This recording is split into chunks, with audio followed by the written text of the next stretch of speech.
वैशाली में चोरों के हौसले बुलंद हैं। चोर आए दिन चोरी की घटनाओं को अंजाम देते नजर आ रहे हैं। ताजा मामला लालगंज का है, जहां थाना से महज 500 मीटर की दूरी पर गांधी चौक के समीप एक मेडिकल शॉप के बाहर 40,000 रुपये चुरा लिए। वीडियो में आप देख सकते हैं कि काले रंग के कपड़े में एक चोर साफ साफ नजर आ रहा है, जिसने टोपी पहन रखी है। ये बड़ी देर से रेकी करता है और मैदान खाली होते ही चोरी के मंसूबे को अंजाम देने में जुट जाता है। चोर रुक जाता है, फिर डिक्की को खोलने में लग जाता है। इसी दौरान 3 बार प्रयास करने पर डिक्की खुल जाती है और डिक्की में रखे 40,000 रुपए निकाल लेता है। इसी बीच पीछे से चोर का एक और साथी हेलमेट पहने हुए तेजी से उसके पास आता है और उस पर दोनों बैठकर 9-2-11 हो जाते हैं। किसी को इन्होंने बड़ी सफाई के साथ 40,000 रुपए बाइक की डिक्की से गायब कर दिया। हालांकि पुलिस चोरों की तलाश में जुट गई।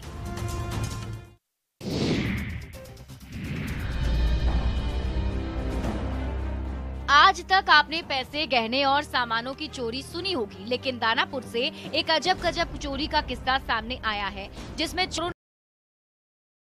बिजली के वायर की। मामला सुल्तानपुर का है, जहां के पांचू चक में चोर एक साथ लगभग 90 घरों में सर्विस बिजली के वायर को काटकर ले भागे, जिसकी वजह से पूरे इलाके में बिजली कट हो चुकी है। इसकी सूचना बिजली विभाग को दी गई, जिसके बाद बिजली विभाग ने अपने कर्मचारी को भेजा। के घरों के वायर कटे उठाने पड़ेगी और वायर लगवाना अब उनकी मजबूरी हो गई है। चोरों की करतूत से 90 घरों में अंधेरा छाया हुआ है। बताया जा रहा है कि आधी रात को 5 से 6 की संख्या में आए चोरों ने बिजली का तार काट लिया और लेकर भाग गए। इलाके के लोग इस बात से आक्रोशित हैं कि पुलिस इस इलाके में गश्ती तक नहीं करती, जिस पर की घटना को इसका खामियाजा उन्हें भुगतना पड़ता है। वैशाली से एक आयुष डॉक्टर की गुंडागर्दी सामने आई है, जहां आयुष डॉक्टर ने प्रभारी चिकित्सा पदाधिकारी और लेखापाल से मारपीट की है। मामला महुआ स्वास्थ्य केंद्र का है। इस घटना की सीसीटीवी फुटेज भी सामने आया है। तस्वीरों में साफ देख कि कैसे आयुष डॉक्टर लेखपाल के पास पहुंचता है और पहले उनका मॉफलर खींचता है और उसके बाद कुछ ही देर बाद उसके साथी भी आ जाते हैं और मारपीट में शामिल हो जाते हैं। प्रभारी चिकित्सा पदाधिकारी को भी डॉक्टर पीटने लगता है। इस दौरान जमकर जिससे वहां अफरा तफरी मच जाती है। बताया जा रहा है कि अटेंडेंट्स को लेकर विवाद चल रहा था। फोन पर नहीं बनी तो आरोपी चिकित्सक अपने लोगों के साथ पहुंचे और उन्होंने मारपीट की। वहीं मामले में लेखपाल ने महुआ थाने में आयुष डॉक्टर के खिलाफ शिकायत की है, जिसके आधार पर पुलिस मामले की जांच में जुट गई है।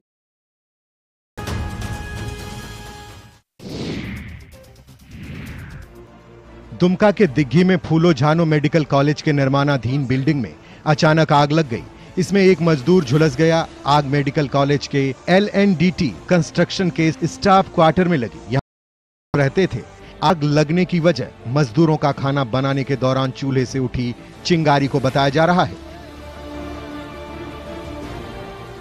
गंभीर अवस्था में मजदूर को मेडिकल कॉलेज अस्पताल में इलाज के लिए भर्ती कराया गया है।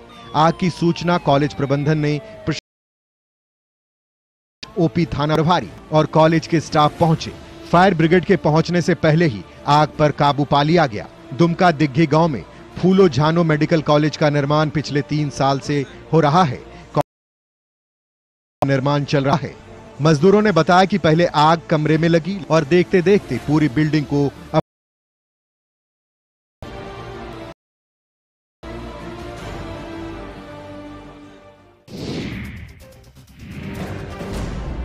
बिहार में शराबबंदी है, लेकिन ना ही शराब तस्कर मान रहे हैं और ना ही शराबी। पूर्णिया समाहरणालय परिसर प्रशासन के नाक के नीचे शराब पी रहे हैं और प्रशासन को मुंह चिढ़ा रहे हैं।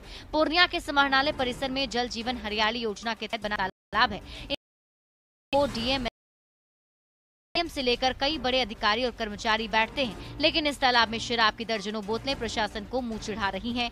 यहाँ कभी चोरी छिपे तो कभी खुलेआम लोग शराब पीते हैं और बोतल समाहरणालय परिसर के तालाब में फेंक देते हैं। वहीं स्थानीय अधिवक्ता डीएम के द्वारा इस तालाब रंग रोगन प्रशासन के नाक के नीचे जिस तरह यहाँ चोरी छिपे शराब की तस्करी और पियक्कर शराब पीकर खुलेआम बोतल समाहरणालय परिसर के तालाब में फेंक रहे हैं, इससे शराबबंदी कानून की माखौल उड़ाई जा रही है। उन्होंने प्रशासन से इसकी जांच कर कार्रवाई की मांग की।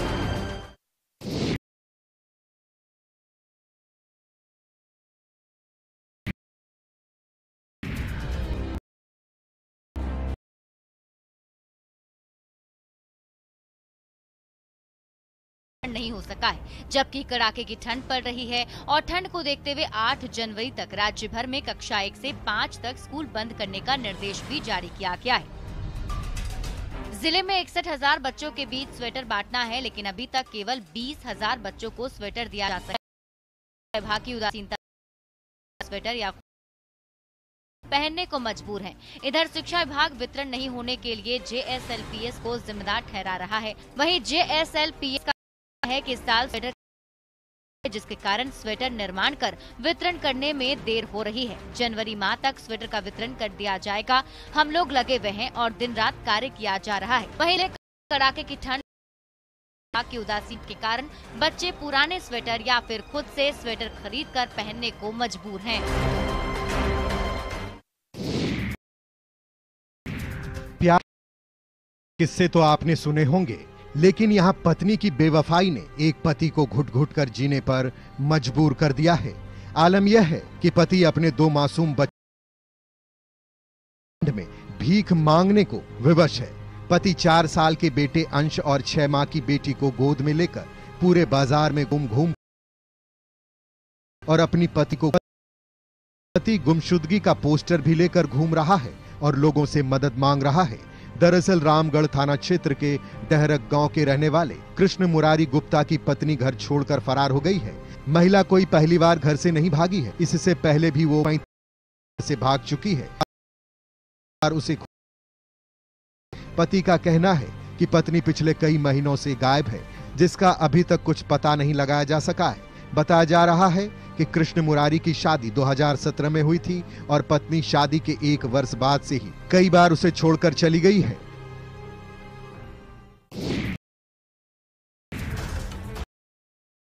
बिहार में हथियारों का प्रदर्शन करना अब फैशन बनता जा रहा है। लोग हथियार के साथ फोटोज और वीडियोस लगातार शेयर करते रहते हैं। ऐसा एक वीडियो बेगूसराय से सामने आया है जो सोशल मीडिया पर जमकर वायरल हो रहा है, जिसमें एक युवक फायरिंग करता हुआ दिखाई दे रहा है। ये वीडियो है।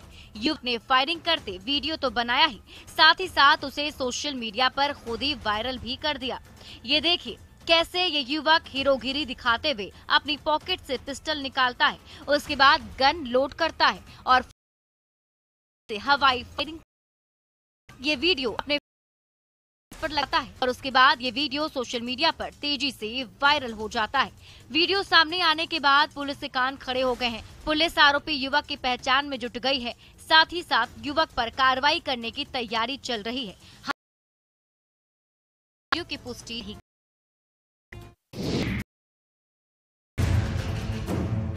हाड़ मांस को गला देने वाली ठंड में देश की सीमा पर डटे हुए हैं BSF के जवान, जिनके हौसले इन पहाड़ों की चोटियों से ऊंचे हैं और हिम्मत इतनी है कि इनके आगे प्रकृति ने घुटने टेक दिए हैं। ये मीलों तक बर्फ में सफर कर रहे हैं ताकि आम नागरिक सुरक्षित सके। जम्मू कश्मीर की सफेद चादर बिछ चुकी है और पारा शून्य के नीचे जा चुका है, लेकिन सरहद पर जवानों के इरादे इतने बुलंद हैं कि बॉर्डर पार से होने वाली साजिश को खाक कर दें। LOC पर हिंदुस्तान के योद्धा गश्त करते रहते हैं ताकि दुश्मन की नापाक चालें कभी ना हो सके। इलाकों में कई दफा आतंकियों के साथ सीधी मुठभेड़ भी हुए हैं, लिहाजा बॉर्डर के चप्पे चप्पे पर जवानों ताकि आतंकियों को बॉर्डर में घुसने से पहले ही ढेर किया जा सके।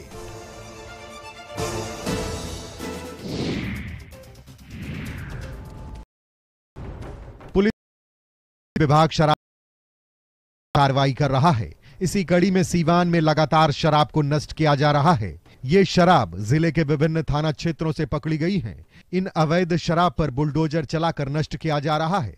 दरअसल प्रदेश के विभिन्न जगहों से नकली व जहरीली शराब से मौत का मामला के बाद सिवान पूरी तरह से प्रशासन द्वारा सभी थानों में जब्त किए गए शराब को विनिष्टीकरण करने का फैसला लिया गया। आरके मैरवा थाना क्षेत्र के विभिन्न पंचायत और गांव से बरामद देसी और विदेशी शराब की भारी खेप को जेसीबी मशीन की मदद से नष्ट कर दिया गया। नष्ट की गई शराब की कीमत करीब 25 लाख रुपए से। इस पूरे कार्रवाई की वीडियोग्राफी भी की गई, जिसकी एक कॉपी डीएम को भी सौंपी जाएगी। वहीं पुलिस अधिकारियों ने बताया कि शराब के काले कारोबार पर आगे भी कार्रवाई जारी रहेगी।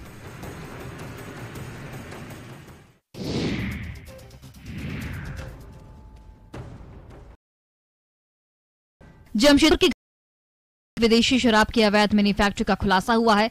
खरसवती और हुलुंग में नकली विदेशी शराब बनाई जा रही थी, जिसकी जानकारी मिलने पर उत्पाद विभाग ने छापेमारी की। इस दौरान 70 लीटर नकली विदेशी शराब के साथ 2 वाले उपकरण के साथ ढक्कन, कॉर्क, स्टिकर और दूसरे सामान बरामद किए गए। इस दौरान खिलाफ उत्पाद विभाग आगे की कार्रवाई में जुट गई है। आपको बताते चले कि हुलुंग में पहले भी आबकारी विभाग ने नकली शराब की फैक्ट्री को ध्वस्त किया था। वहीं एक बार फिर नकली शराब माफियाओं की नजर हुलुंग पर है। इधर पुलिस का कहना है कि नकली व्यापार पर लगाम लगाई जा रही है और सूचना के आधार पर कई इलाकों में लगातार कार्रवाई की जा रही है। बड़ी संख्या में नकली है, साथ ही साथ कई अवैध शराब कारोबारियों को गिरफ्तार किया जा रहा है।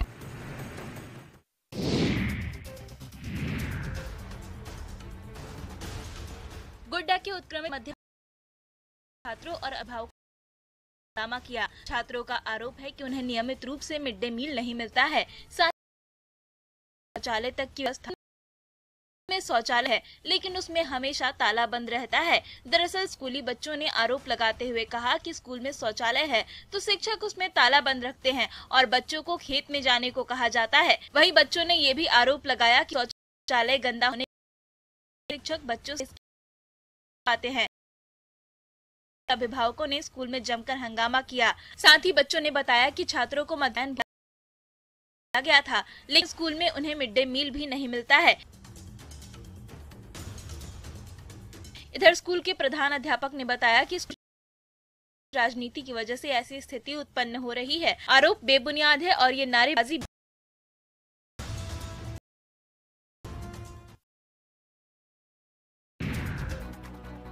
साइबर फ्रॉड गिरोह के अपराधियों ने हरिद्वार के पतंजलि योग पीठ में बुकिंग के नाम पर मुजफ्फरपुर के ठगी की है। औराई थाना क्षेत्र के राजखंड गांव के व्यवसायी पंकज कुमार ने इसे लेकर औराई थाने में शिकायत दर्ज कराई है। पीड़ित व्यवसायी के मुताबिक हरिद्वार स्थित पतंजलि दिन बिताने का प्लान बना रहे थे। इसके लिए उन्होंने इंटरनेट से पतंजलि योग पीठ का नंबर सर्च के दौरान व्यवसायी ने कॉल करने वाले ने खुद को पतंजलि योग पीठ का कार्यकर्ता बताया, जिसने रूम बुकिंग करने को लेकर वहां लगने वाले चार्ज के कई पैकेज भी भेजे। पैकेज पसंद करने के बाद रजिस्ट्रेशन चार्ज समेत बुकिंग फी की बात कही गई। साथ ही ऑनलाइन इसके बाद व्यवसायी ने 67,822 रुपए ट्रांसफर कर दिए। जब व्यवसायी को संदेह हुआ तब उसे पता चला कि ऐसा कोई अकाउंट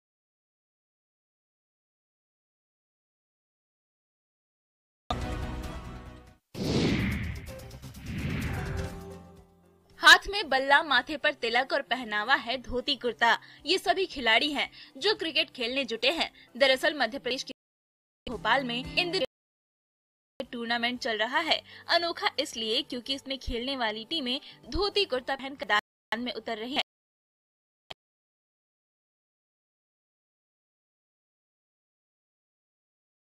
राजधानी कमेंट्री और अंपायरिंग संस्कृत भाषा में हो रही है। धोती कुर्ता पहने खिलाड़ियों को क्रिकेट के मैदान में दौड़ते भागते देख दर्शकों का रोमांच भी देखने लायक था। हालांकि अभी ये रोमांच 2 दिन और देखने को मिलेगा। बार से 3 दिवसीय टूर्नामेंट आया है। 6 जनवरी तक चलने वाले महर्षि कप टूर्नामेंट में भोपाल, उज्जैन, सीहोर, रायसेन समेत 12 टीमों ने इस टूर्नामेंट को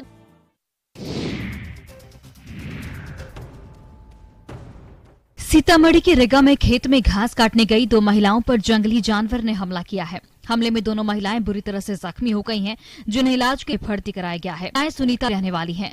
दोनों गुरुवार शाम आलू के खेत में गई थी।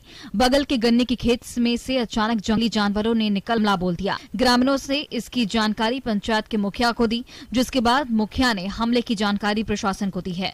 ग्रामीणों को आशंका है कि तेंदुआ उनके गांव में घुस आया है। इधर दूसरी ओर सड़क और मकान पर चढ़े तेंदुए की तस्वीर मीडिया पर तेजी से सोशल मीडिया, जिसकी तस्वीर खींचकर लोगों ने सोशल मीडिया पर वायरल की है। तेंदुए की फोटो वायरल होने के बाद लोगों में दहशत का माहौल है।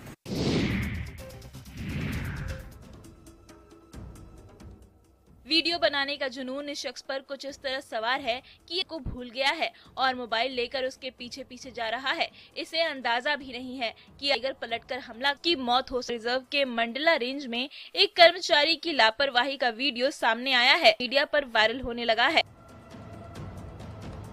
वायरल वीडियो में पार्क में तैनात एक कर्मचारी बाघ के पीछे पीछे चलते हुए वीडियो जान की परवाह किए बगैर शौक के लिए बनाए जा रहे वीडियो को देखने के बाद बड़ा सवाल, आखिर कैसे पार्क में बड़ी अगर बाघ पीछे मुड़कर हमलावर हो जाता तो कर्मचारी के साथ साथ पर्यटकों की जान भी साथी। अब इस वीडियो के बाद डायरेक्टर ने भी माना है कि मामला बहुत गंभीर है और जाँच के आदेश दिए हैं। महाभारत कालीन और बंगाल के अंतिम शासक मीर कासिम के गंगा तट पर बनाया गया सिख लाल किला ही नहीं बल्कि देश में अपना एक अलग पहचान बनाए हुए है। 3 तरफ खाई और एक तरफ से घिरे मुंगेर का ऐतिहासिक किला का संबंध महाभारत से लेकर मुगल काल और उसके बाद अंग्रेजी शासन तक से रहा है, लेकिन अब इस अंधी दौड़ में जान खोता जा रहा है। दरअसल मुंगेर किला में 3 द्वार हैं, जिसमें से एक द्वार से पानी की पाइप ले जाई जा रही है। किले तक जाने का रास्ता अवरुद्ध हुआ है। साथ ही किले की खूबसूरती महत्व दोनों को क्षति पहुंची है और जिले के लोग अब इसका विरोध करने लगे हैं। इस संबंध में मुंगेर मंच की ओर से कार्य एजेंसी बुटत्र देकर विरोध दर्ज, लेकिन अब तक कोई कार्रवाई नहीं हुई है। लोगों का कहना है कि विकास का काम होना चाहिए, लेकिन शहर का को नुकसान। बंदरों को इंसानों का पूर्वज माना गया है। इसके हाव भाव और शारीरिक बनावट भी काफी हद तक इंसानों की तरह होते हैं, इसलिए भी ये इंसान के बेहद करीब रहना पसंद करते हैं। वहीं बाढ़ स्टेशन पर बंदर इंसानों के करीब देख। दरअसल इस कड़ाके की ठंड में बंदर का ये जोड़ा दिन भर स्टेशन के आसपास घूमता नजर आ जाता है। जब ट्रेन पकड़ने के लिए अब ये भी और लोग भी बड़े प्यार से इन्हें कुछ खाने के लिए दे देते हैं। लोगों के द्वारा दी जाने वाली मूंगफली हो या केले या फिर अमरूद, जो भी मिलता है वो यात्रियों के बीच ही बैठकर खाना शुरू कर देते हैं। लोग भी इन पर प्यार लुटाते हैं। इन दोनों बंदरों से किसी को डर भी नहीं लगता और ना ही ये दोनों किसी को नुकसान पहुंचाते हैं। ये तो बस प्लेटफॉर्म पर खाना पहुंच जाते हैं और हो जाते हैं। बंदरों का स्टेशन पर आना लोगों के लिए कौतूहल का विषय बन गया है। कड़कड़ाती ठंड में सूर्य नमस्कार कर रहे ये वकील जो मध्य प्रदेश के पोलो ग्राउंड शिवपुरी पर 1 जनवरी से सूर्य नमस्कार कर रहे हैं। आशीष कुमार कड़ा सुबह 6:30 प्रारंभ बीच में 3 घंटे का विश्राम लेकर रात 12 बजे तक जारी रहता है। ऐसा वो इंडिया बुक ऑफ रिकॉर्ड में अपना नाम दर्ज कराने के साथ साथ प्राचीन सभ्यता के प्रति लोगों के मकसद से कर रहे हैं। आशीष कुमार हरियाणा के संदीप आरी के 36 घंटे 21 मिनट हैं। इसके लिए किया है। आशीष कुमार हरियाणा के संदीप आरी का रिकॉर्ड आगे ले जाना चाहते हैं, जिसके लिए वो 3 घंटे लगातार सूर्य नमस्कार करने के बाद फिर 3 घंटे का गैप लेते हैं। इस दौरान आशीष कुमार पूरी तरह मौन रहते हैं। आशीष का लगातार सूर्य नमस्कार कर आश्चर्य का विषय बना हुआ।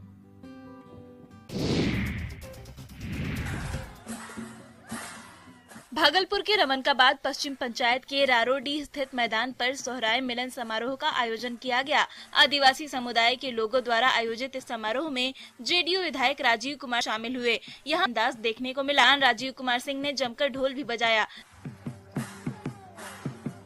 दरअसल विधायक सोहराय मिलन समारोह में मुख्य अतिथि के रूप में शामिल हुए थे, जहां विधायक के स्वागत में आदिवासियों के द्वारा पारंपरिक नृत्य की प्रस्तुति दी गई, जिसे देखकर विधायक काफी खुश हुए और का आग्रह किया सरलता से बने। वो ढोलक की थाप पर थिरकते नजर आए और वो खुद ही ढोल बजाने लगे। विधायक का इतना सरल और सहज रूप स्थानीय लोगों को भी काफी पसंद आया। वो भी विधायक के साथ डांस करते नजर आए। इस दौरान बड़ी संख्या में आदिवासी ग्रामीण मौजूद रहे। तरह के आधुनिक खेलों की चकाचौंध में लोग रागत और देसी खेलों को भूलते जा रहे हैं। यहाँ तक कि खेल मोबाइल और कंप्यूटर तक सीमित होने लगा है। लेकिन जमुई में आज भी लड़के लड़कियां परंपरागत देसी खेल को अपनाकर आगे बढ़ने की जिद के साथ मैदान में मेहनत कर रहे हैं। ग्रामीण बड़ी संख्या में परंपरागत और शरीर को चुस्त दुरुस्त तंदुरुस्त बनाते हुए अपनी प्रतिभा को निखारने में लगे हुए हैं। जमुई की ये लड़कियां जोश और उत्साह के साथ खेल खो खो और कबड्डी को खेलते हुए ऊंचाई तक पहुंचना चाहती हैं। इन लड़कियों का कहना है कि उन्हें मौके की जरूरत है। परंपरागत और देसी खेल में वो बहुत लड़कियों का मानना है जिससे अपने दोस्तों के साथ समूह बनाकर खेलते हुए विरोधियों को हराने का मौका मिलता है।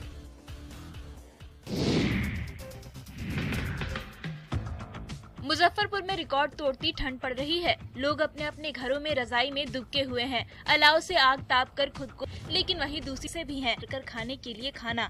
बहुत मुश्किल से मेहनत मजदूरी कर किसी तरह 2 जून की रोटी का इंतजाम हो पाता है। ऐसे सैकड़ों परिवार आज 20 साल से सरकारी मदद की आस में टकटकी लगाए हुए हैं। ये विस्थापित परिवार औराई प्रखंड के महेश्वरा पंचायत में बांध पर गुजर बसर करने को मजबूर है। लेकिन इनकी तरफ शासन की नजरी का मौसम, ये फूस की झोपड़ी में गुजारा करते हैं, लेकिन इन लोगों की तरफ कोई देखने भी नहीं जा रहा है। इनके बच्चे ठंड में ठिठुरते रहते हैं। सरकार से मदद की उम्मीद में बैठे इन लोगों को किसी सरकारी योजना का लाभ भी नहीं मिल पा रहा है, जिस वजह से अब इनकी पीड़ा आंखों से छलकने के कारण लोगों को 6 महीने नाव तो 6 महीने चचरी पुल के सहारे जिंदगी काटनी पड़ती है।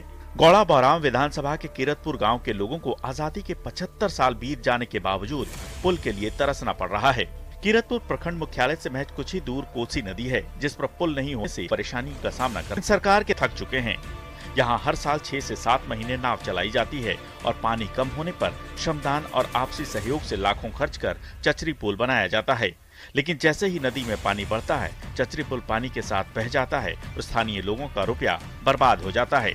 लोगों को नाव और चचरी पुल से आवागमन कर, लेकिन फिर भी रोजी रोटी हथेली